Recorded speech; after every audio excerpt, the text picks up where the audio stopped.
Здравствуйте! Это гадание на ноябрь, конечно, и, конечно, для овнов. Вступая в этот ноябрь, милые овны, вам нужно помнить о том, что это время затмений. Время между двумя затмениями, солнечным и лунным, которое традиционно называется коридором затмений. И вот это вот солнечное затмение, которое случилось уже 25 октября, несомненно, как бы задает тон началу ноября, неизбежно. И у вас солнечное затмение 25 октября произошло в 8-м доме. 8-й дом кризисный, знаете, он такой дьявольский.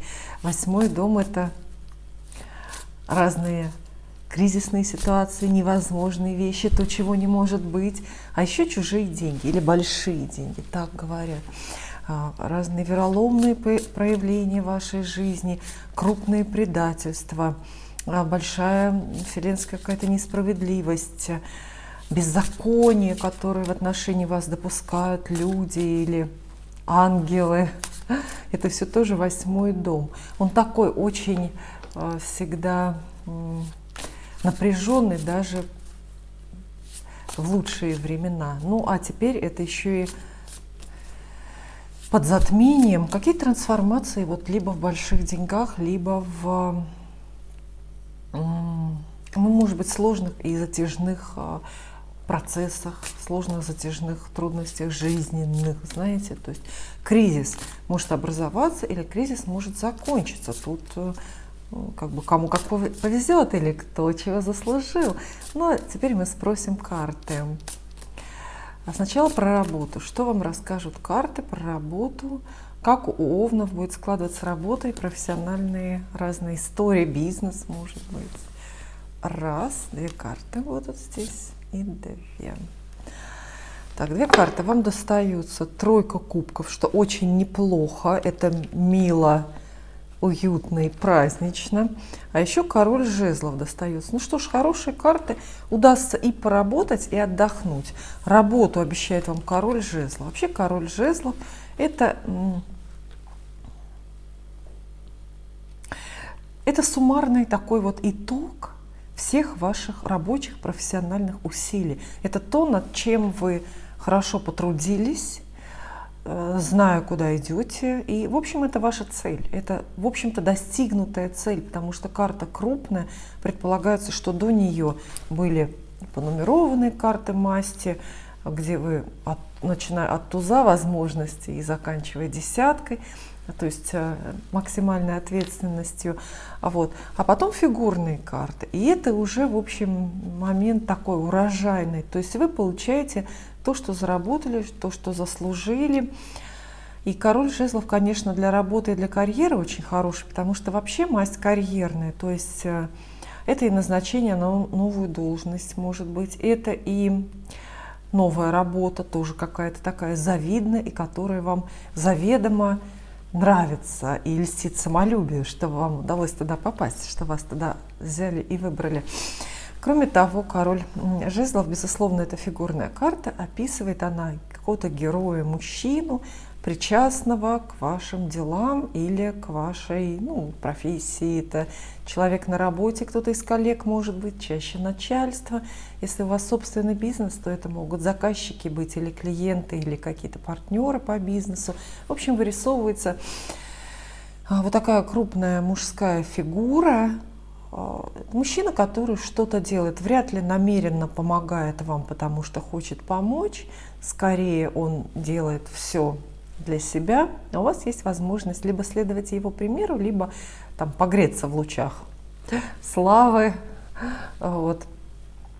И, конечно, король жезлов советует на таких мужчин обращать внимание.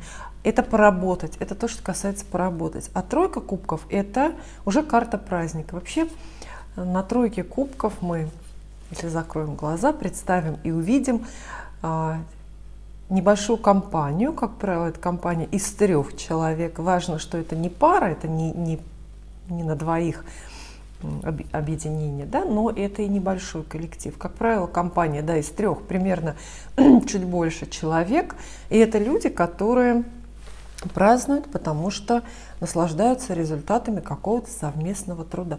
И тройка кубков часто описывает буквально праздник, корпоратив, может быть, юбилей чей-то, какого-то важного сотрудника вашей компании. В общем, всего я думаю, что поровну. Еще тройку кубков называют картой примирений. По ней разрешаются противоречия и крупные, даже, может быть, затяжные конфликты. Это момент, когда все так хорошо вокруг, что все понимают, что ругаться себе дороже,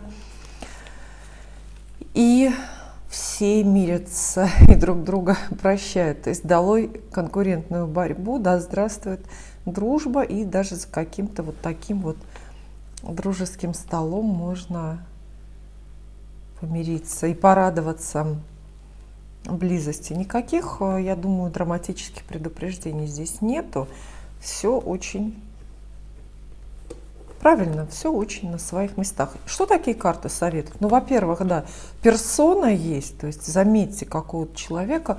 Мы гадаем Овном, тоже небольшой экскурс астрологический я сделаю. Овнам трудно замечать людей. Вот согласны вы с этим, с этой установкой или нет?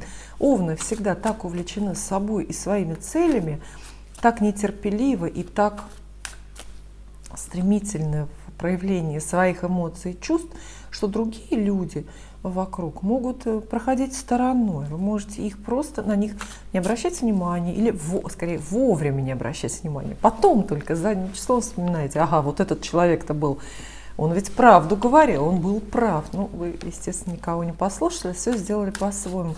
Поэтому первый совет, конечно, какого-то деятельного человека заметьте и присоединитесь к нему, к его успеху, возможно, послушайте его советов. Хотя он, в общем, не советчик, король жезлов, это скорее не советчик, это человек, это персона, которая вот своим примером очень увлекает и вдохновляет.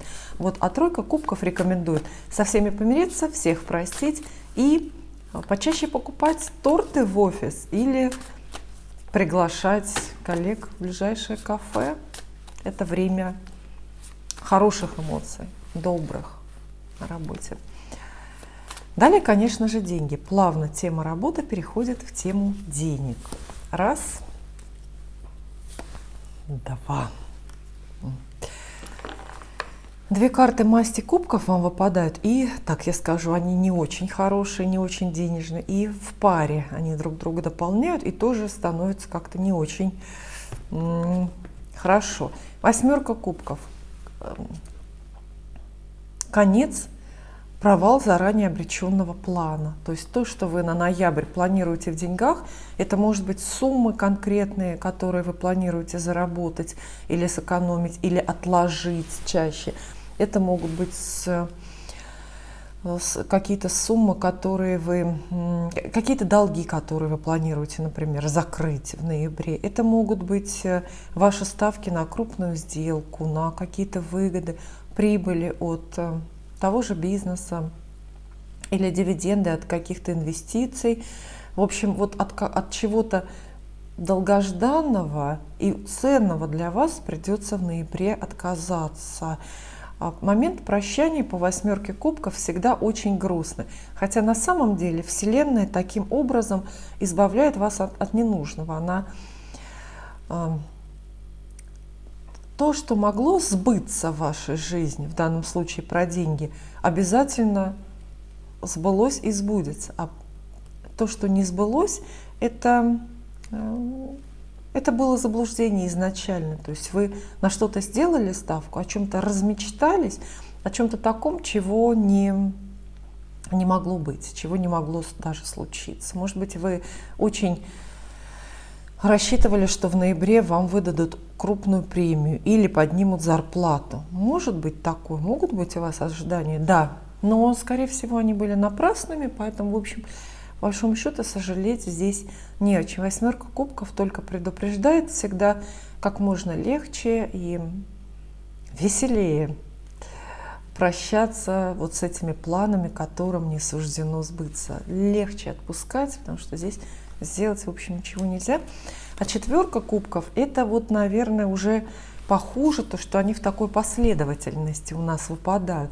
Потому что четверка кубков, карта очень настроенческая, это карта лени, она описывает апатию и такое безинициативное, пассивное, инертное какое-то поведение, в данном случае ваше. То есть складывается впечатление, что овны из-за какой-то неудачи крупной в деньгах прямо-таки расстроятся и скажут: а ну тогда вообще мне ничего не надо, тогда я вообще ничего не хочу. То есть у вас проваливается, например, один план, одно мероприятие, связанное с деньгами, проваливается по разным причинам, а все остальные проваливаете уже вы сами, потому что поддаетесь вот этому расстройству, вот этой разочарованности, и уже ничего не делаете, и никуда не стремитесь. Так, например, по восьмерке кубков у вас может провалиться собеседование на работу с высокой зарплатой. Это такая пограничная, да, тема у нас получается, работа и деньги. То есть вы рассчитывали, у вас не состоится большая зарплата, у вас не состоятся большие деньги, потому что вас не взяли на эту работу. А тогда с четверкой кубков, зажав эту карту виртуально, да, в руке, вы просто на следующее собеседование тоже на хорошую работу просто не идете, понимаете, да, потому что, ну вот так вот, потому что уже не хочется. Вот туда хотелось, а теперь уже не хочется. То есть здесь есть какой-то риск из-за одной неудачи, пусть даже небольшой, или пусть даже большой, сильно расстроиться и не отказаться от чего-то другого, тоже довольно-таки ценного, понимаете? Или, может быть, вам откажется у вас покупать квартиру, например, за большие деньги, за ту цену, которую вы поставили, и вы расстроитесь, а чуть-чуть за меньше уже и не отдадите. Тоже скажете, что не хочу, все, я уже ничего не хочу. Вот так вот. То есть, естественно, этих настроений лучше избегать, потому что четверка кубков как раз-таки и говорит про то, что вопрошающий из-за своей вот такой вот обиженной позиции очень многие шансы в жизни пропускает. А дальше любовь. Ну, давайте про любовь вам котики расскажут, хорошо? Таро «Кошачий глаз». Мне кажется, это очень уместно. Ваши романтические приключения. И должна сказать, что вот это вот с легкой грустью рассказанное про деньги вам, ведь очень соответствует вот этим затменным делам. Это затмение в 8-м доме. Затмение, игра света и тени. Такая игра ангелов с вашими деньгами. Вот. Главное, чтобы вы не заигрались. Ну, а теперь про любовь, конечно же. Романтическая жизнь у овнов. Раз. Прелесть. Два. Прелесть. Прелесть. Просто новое знакомство, новая любовь, новое чувство в вашем сердце. И просто любовь, свидание. Все. То есть карты совершенно не усложняют. Паж кубков вам выпадает. Вот он, смотрите какой. И девятка кубков. И здесь такой простой сценарий просматривается, такой, ну знаете, это как и должно быть. Как в старых советских кинофильмах люди познакомились и ходят на свидание. Все, паж кубков – это самый главный посланник истинной любви в колоде Таро. То есть это самая главная карта, которая говорит: вас ждут новые чувства, вас ждет новый человек. И вообще приход новых вот отношений, новой любви в жизнь. Это вот тот момент, как раз карта описывает, когда интерес в паре только-только зарождается. Это самое интересное, правда? Это намного интереснее, чем там потом дальше вся эта скучная семейная жизнь, да? Вот. Поэтому, если вы одиноки, для вас вот так вот все просто. Новое знакомство, новые нежные чувства и свидания. Не разовое, не разовое. Это девятка кубков. То есть это целый, знаете, такой сезон свиданий. Целая полоса. Вероятно, отношения начинаются и продолжаются хорошо, бесконфликтно и без каких-то особых опасностей. Скажу только одно. наверное, серьезные намерения здесь не надо торопить, потому что кубки – это масть такая легкая и в целом безответственная. То есть вот это новое знакомство карта обещает, а насколько долго оно продлится и станет ли этот человек навсегда вашей судьбой, мы здесь вам ничего подобного не скажем. Но карты одинаково хороши и для тех, кто уже в паре, потому что здесь тоже, знаете, как наплыв чувств, какие-то новости, новые впечатления друг от друга, или есть информационный повод заново стать ближе, заново друг в друга влюбиться. Паж кубков – это еще и ребенок, новый человек, да, ребенок, который должен родиться, это тем более новый человек, да. Вполне возможно, что о вашей паре просто будет известие вот о рождении ребенка, о предстоящем ребенке. И тогда тоже, естественно, чувства усиливаются или возвращаются, может быть, утраченные. И тоже вы переживаете вот такое вот романтическое время. Для тех, кто у нас, наверное, еще под вопросом, люди, которые ждут возвращения любви. Я по опыту моих персональных гаданий знаю, что таких очень много. Это люди, которые нового знакомства не хотят, а хотят, чтобы во что бы то ни стало вернулся бывший. Вот что вам сказать? Карт про возвращение вот конкретно здесь нету. То есть это не будет сезон таких массовых возвращений бывших к овнам. Нет. Возможно, карты вам как раз советуют переключиться на нового человека, на новое знакомство. Может быть, как раз и карты подсказывают, что у вас появится новый и очень достойный объект для вашего внимания. И это вам позволит не ждать возвращения каких-то бывших и прошлых отношений. В то же время этот паж кубков, как любой паж, может описывать известие, сообщение, звонок, послание любое, письмо, да, телеграмму, как раньше говорили. То есть от человека, с которым вы в разлуке, с которым вы не близко. И здесь тогда получается некая перезагрузка, то есть мы видим, что чувства не возвращаются, нет. Вот это не нужно путать, это все-таки разные, энергетически разные вещи. Они как бы родятся вновь. То есть появляется шанс посмотреть вам на уже известную историю какими-то новыми глазами. И это совет для вас, это совет для вас. То есть если вы хотите, чтобы любовная история ваша вернулась, чтобы восстановились отношения с каким-то человеком, смотрите на все по-новому. Попробуйте сами стать вот этим вот миленьким, таким миленьким. Видите, какой он здесь? Пажом кубков. Да? Приветствуется открытое сердце, ваша готовность все прощать и возвращаться. И теперь домашние семейные дела. Дома по месту жительства, что вас ждет, и с вашими родственниками отношения какие будут. Раз, два. Король пентаклей, четверка пентаклей. Дома преобладают денежные дела у вас, денежные интересы, там, подсчет бюджета, какое-то сопоставление дебета с кредитом, крупные покупки, а также